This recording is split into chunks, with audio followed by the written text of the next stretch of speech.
And I want every Aussie and every human being with a clear conscience to see what is happening in our time and age. This misinformation bill, we emailed the appropriate departments in regard to this, that we wanted to have a fair go at this and present our case, why we are against the misinformation bill. I'm not a politician. I will never, ever try to be one. It's not my path, and I'm saying it with love and respect to everyone who is a politician. God, our Lord, Jesus Christ, chooses our path, and everybody gets a profession in this life. Politics is not my field. Never has been, never will be. But when it comes to human rights, to human freedom of speech and religion, then we all have the right to say and express our concerns. So we wrote to them on the 8th of October.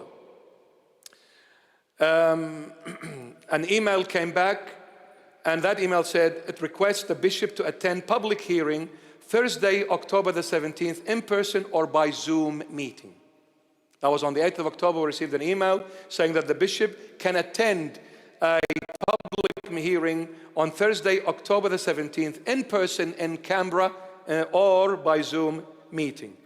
On the 11th of October, Friday, our secretary acknowledged the receipt of this email. And then on Thursday, and then on Friday the 12th, the email went saying the bishop now accepts the invitation but will attend online. I requested to attend it online rather than in person. On Monday the 14th of October at 1:34 p.m. an email came from the government requesting for the bishop to attend a 10 a.m. sitting alongside with Australian Christian Lobby and the Uniting Church, because there was other groups that opposed this misinformation bill. I didn't choose who to sit with. All I said, I'm sending it. I just want you to give me a fair go. And then on Monday, the same day, at 3:40 p.m., an email came with a change of time from 10 a.m. to 2:40 p.m., which we accepted on Tuesday the 15th at 1:29 p.m.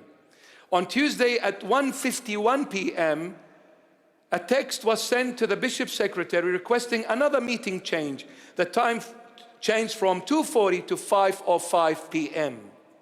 And the bishop accepted the change. And he said, yes, we agree. We agree. And then on Tuesday, 1:53 p.m., a text confirming change.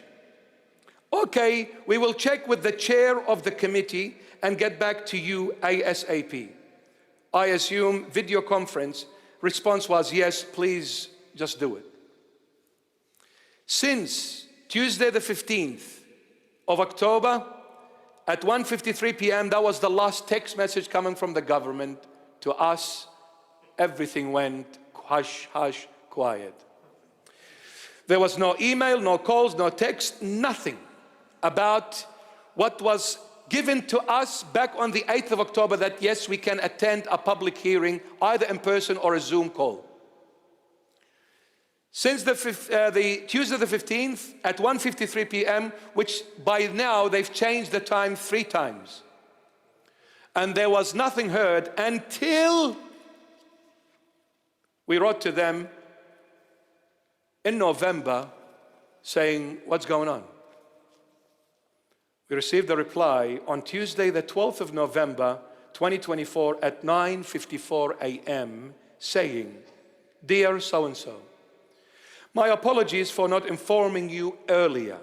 Due to timing constraints and the level of interest in this inquiry, the committee unfortunately did not include Bishop Murray on this hearing program. The committee has, however, considered and expressed its thanks for your submission.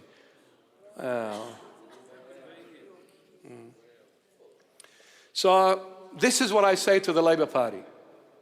Is this the way you represent you represent this great nation of Australia? Is this the way you represent a nation that was built on absolute morals, ethics, values, Christian values?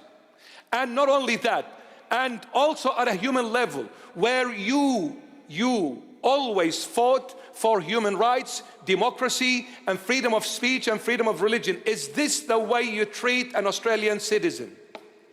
Is it, Labour Party? I believe this is a very shameful tactic and a very shameful behavior from a government that represent a great nation called Australia and the people of Australia. Now go the Aussies. I honestly, this is an embarrassment to this government, an absolute embarrassment. Now you're telling me you speak freedom and you're talking about the misinformation bill.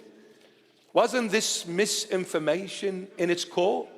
Now, as a government, if you have failed, which you have terribly in this instance, where you have failed to preserve and protect the citizens of this nation for their freedom of speech and freedom of religion, then you are not qualified to be a government. You need to step down, all of you.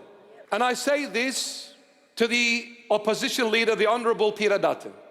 What are you going to do about this as the opposition leader? Are you going to be quiet about this? Or are you going to take it and fight for it till the end? Because that, for me, is absolutely an embarrassment, an absolute embarrassment. It's very embarrassing. So now, Bishop, you can come at 10 a.m. Okay. Oh no, sorry, you can come at 2:40 p.m. Okay. No, so you can come now at 5 p.m. Okay. And then it goes quiet. Drum roll. A couple of weeks later, sorry, there was a lot of interest into this. Since we had a lot of time constraints, we chose not to pick Bishop Murray. Just leave this nonsense alone. I just want to know one thing. Who are you and who gave you the authority, the permission to be the definers of what is misinformation? Can you define for me?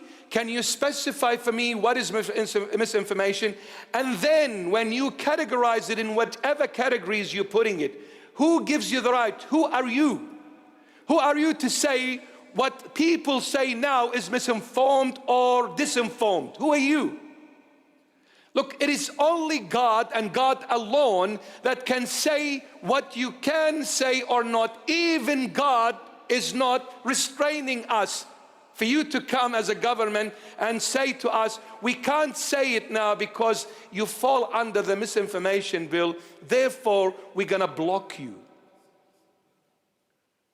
Lord, I pray from the bottom of my heart, not for anything, but for your holy name to be glorified this moment. Lord, may you show every government that is trying to impose evil agendas on the human race, may you put them to shame. May you rebuke them like you rebuked that wild ocean. May you teach them a lesson that they are nothing but a piece of dust. Enough playing God, because they are absolutely false gods. There is only one true living God who art in heaven, and his name is Jesus Christ of Nazareth. This is the only true living God. So enough of this nonsense and enough of this childish behavior from adults mature called government.